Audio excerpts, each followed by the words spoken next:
જય માતાજી બધા ભાઈઓને। આપણે આજ સવારની રાઈડ લેવા માટે નીકળી ગયા છીએ।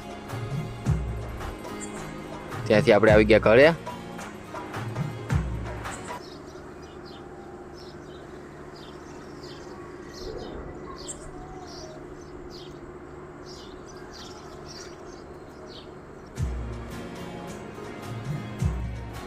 ત્યારબાદ હું અને મારા બે ભાઈઓ અમે ગ્રાઉન્ડ ઉપર આવી ગયા। ત્યાં થોડીક વાર બેઠા। ત્યારબાદ અમે આવી ગયા દાદાના મંદિરે। ત્યાં દાદાના અમે ભાઈઓએ દર્શન કર્યા। ત્યારબાદ અમે ઘરે જવા માટે નીકળી ગયા।